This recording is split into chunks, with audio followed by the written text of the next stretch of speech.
All right, it is Friday. John on here with you, October 7th, 2022. How is everybody doing out there today? This is going to be a test run on the Twitter Spaces side as I give my NFL Week 5 picks against the spread. Last week I was 7-9, which had another one of those weeks. I'm 28-33 on the season, and I might be going more south after these picks, but let's get into it. And at the end of this, I'm going to double check to make sure that the Twitter Spaces stuff works on that side. So if we're doing some commentary for Rays Guardians game number 2, to make sure all that stuff goes through. So let's start with it. In the London game again, we have London calling. It's Green Bay and the New York Giants, 8.5 points. Now, we don't know what's going on with Daniel Jones. We don't know what's going on with Saquon Barkley. Green Bay last week started to get their offense underneath them. 8.5 points doesn't seem like much for them to have to do, but you never know about these types of games. Look, the Giants are beat up. There really isn't any argument that I can make to take the Giants other than the fact that this game is in London and you never know what you're going to get. I will take the fall and take the 8.5 points and see what ends up happening.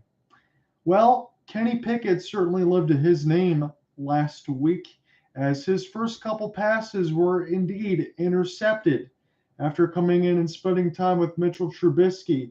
So it's Pittsburgh having to travel to Buffalo, but they get 14.5 points. This is another one of those situations where I can tell you there's not much reason for me to be able to take Pittsburgh on the eye test other than the amount of points that I see up on the board. Buffalo could have this be an incredibly easy time. I know all this stuff happens in the NFL where these teams play exceptionally hard. They don't care about these point spreads. They don't care about making money or the Vegas bettors or anything else like that. So, with that as it is, they're probably going to win by 28, 31 points or something like that, even with Poyer injury and a lot of the other ones. Don't know if Isaiah McKenzie is going, yada, yada, yada. I will take the 14.5 points begrudgingly just because two scores is a hell of a lot to ask. Not because they couldn't beat Pittsburgh by two scores, but maybe they just get bored with the Steelers here and they can coast toward the end of it. Now, this is an interesting one here. As I got Cooper on this side, I want to just test this out here as we go along. So this is going to be a really good test here. So it is the LA Chargers in Cleveland.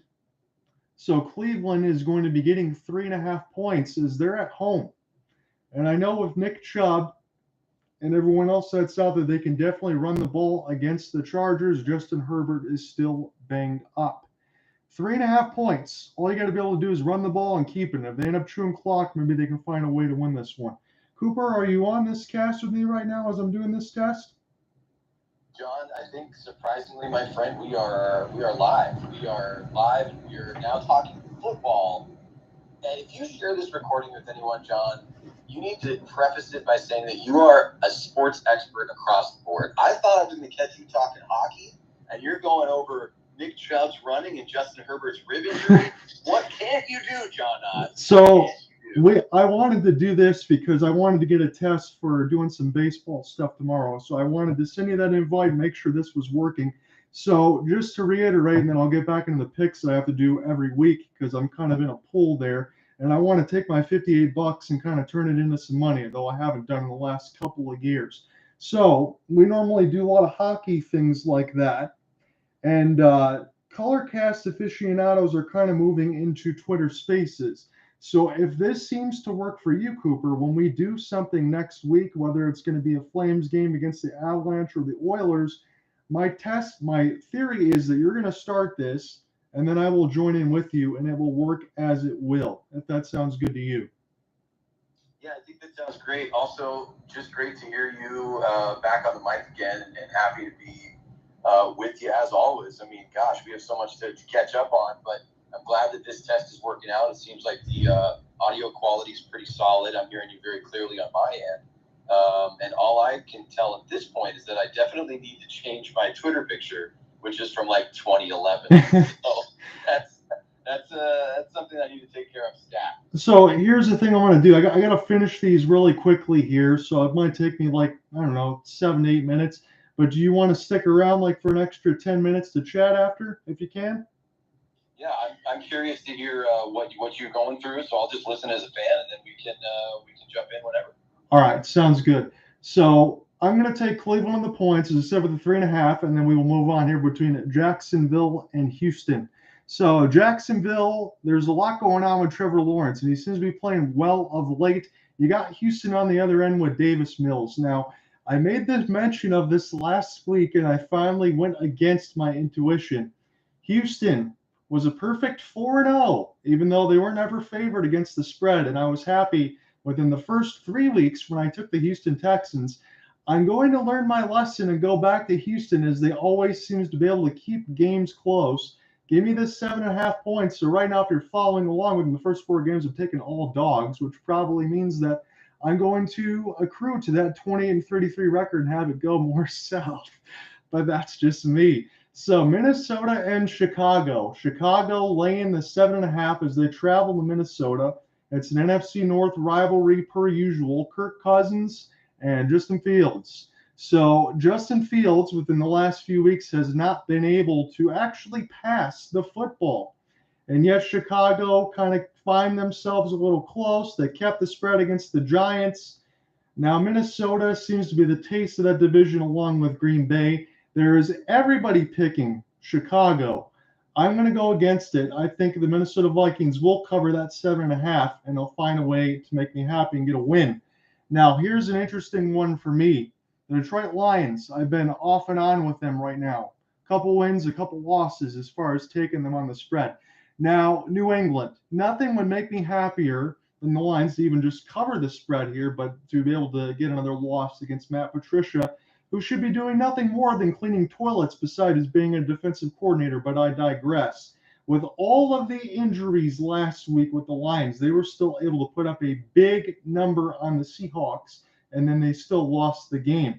But 3.5, considering if you have Zappy still in there for New England, whether or not Mac Jones can actually start, I'm going to take the Lions, even with some injuries to Amon-Ra St. Brown. You have some of the issues there with Williams and Swift and things like that. I still trust the Lions to be able to keep that close, and trust and Lions in the same sentence. Maybe I should think about what I'm saying. Give me the 3.5 points. New Orleans and Seattle. Still no Alvin Kamara. Still no Jameis Winston. Seattle got a lot of points against Detroit, like we said last week. Geno Smith has been really, really good. Can't make fun of this dude. He's been excellent since he's been with Seattle for as much as he could be. And it's 5.5 points.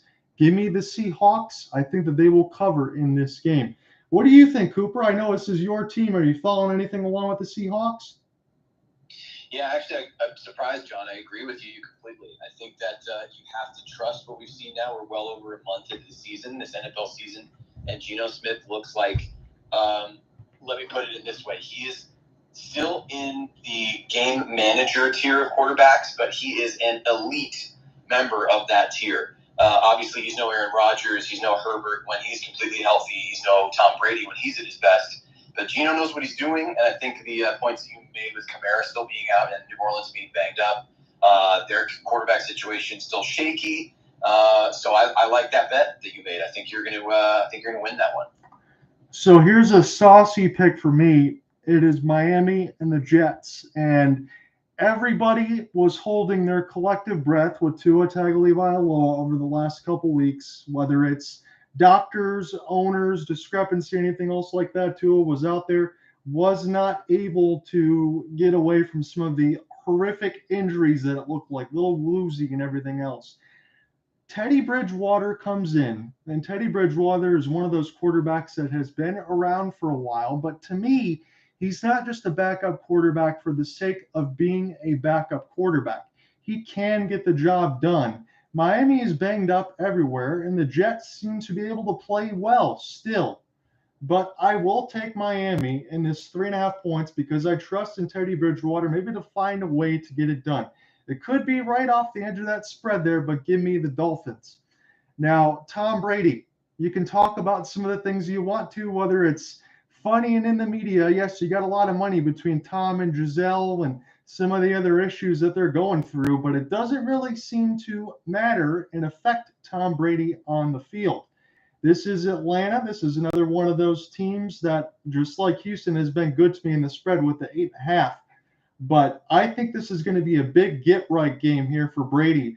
I think he lays the pounding on the Falcons. I think they cover the 8.5 points. Tennessee and Washington. Tennessee looked good toward the end of the game last week. It's Derrick Henry, it's Ryan Tannehill against Carson Wentz and the Washington Commanders team that, despite putting up some points against the Lions in week 2, I just don't know what they are. And Tennessee seems to be playing better of late, getting a couple wins. I think they should easily be able to cover a 2.5, but again, Vegas knows spreads. But I will take Tennessee to be able to cover 2.5. And then just a few more left here on the docket. San Francisco and Carolina.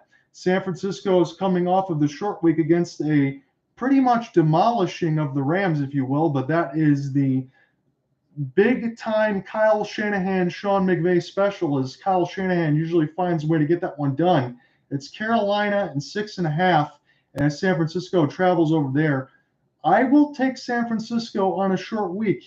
I like what I see there from Jimmy Garoppolo, and Deebo Samuel is a human highlight film. So I hope that they can cover the 6.5. I will take that. Philadelphia and Arizona. Isn't Philadelphia, Cooper Hawkins, the one team that is left that is still undefeated? You are correct, my friend. They are sitting with the 0 in the loss column. Pretty surprising, I would say. So if I ask your expertise on this one, it's Arizona getting 5.5. Who would you take in this instance? You know, I'm going to keep rolling with Philadelphia. I think that there's just been a little too much turmoil in the locker room and sort of on the sidelines for Arizona. They have the pieces there to put some great games together and get a lot of W's. I just don't think it's going to happen in this one, and I think Philadelphia is going to win it by 2 touchdowns. I'm going to take Philadelphia as well. We share the same sentiment on that one. Now, this one I might go against the grain for some of you here. It's the LA Rams in Dallas. Dallas having to travel to LA. They're getting 4.5. Now, there's been a lot of talks here locally. I know Matthew Stafford's no longer a Detroit Lion, but there's been some hand issues, some injuries that weren't taken care of from the Super Bowl of last year, now bleeding into it now. You lost Whitworth. You lost some guys in the offensive line, not to mention losing Von Miller. Maybe some of those losses had been a little bit understated, and whether or not Odell Beckham's even going to come back. Cooper Rush has been pretty good here for Dallas. And I try not to laugh here, but I'm being honest here. I might be giving away my pick. Give me the boys and the 4.5 points. If they get after Stafford, I think that they can find a way to keep it close and cover in that spread. So 2 more here left for you on the docket. It is Baltimore and Cincinnati. Now, John Harbaugh can be accused of going for it on 4th down too many times, but that doesn't shake my confidence in terms of what I think Baltimore are. And they go as far as Lamar Jackson is going to take them, and he's playing like an early season MVP. I'm not saying he's going to win it, but he's been playing very, very well. It is Cincinnati. This should be a good Sunday night matchup here. What do you think, Cooper? As we're closing on these picks, it's Baltimore having to lay 3.5. Can they do it at home? You know, I think it's going to be a tough one. I might be going against the grain, as you like to say. I actually am looking at Joe Burrow here, really turning things on. It looked early in the season like maybe there was a playoff, a Super Bowl hangover for him. Normally you apply that to teams like the Rams, who obviously are the defending champions. I think they are in the midst of a Super Bowl hangover, having won it, and certainly aren't playing like the version of the team they were last year. But to your question, I do think that it's going to be tough for Baltimore to hang on. That they're our top team, but I actually like Burrow coming into his own and really settling in, and I think that they're going to take you by 7 to 10 points in this one. That'll be good to see, honestly, because then that would lead us into an incredible Sunday night game and then closing it out. Kansas City and Vegas. I know Nick that likes to join us, Nick the Gamer, on the broadcast a lot of times when we're covering hockey. He had mentioned to me that I should probably take Vegas because they usually play Kansas City tough.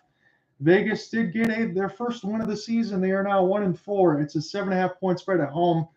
I understand the sentiment. I'm probably could be wrong against this one, but give me Patrick Mahomes. I think he covers that 7.5 as we close it out. So my tiebreaker, all I have left to do here is the amount of points between the Lions and the Patriots. It's been high scoring for the Lions. I was brutally wrong last week when I think I put it at like 48. So I'll just leave it at 52 and see how that one sounds. So we're going to close out this football segment. I'm going to stick around here with Cooper Hopkins for a second, but we're going to end this official recording. So I appreciate it, guys, and I will see you next week. All right, Cooper.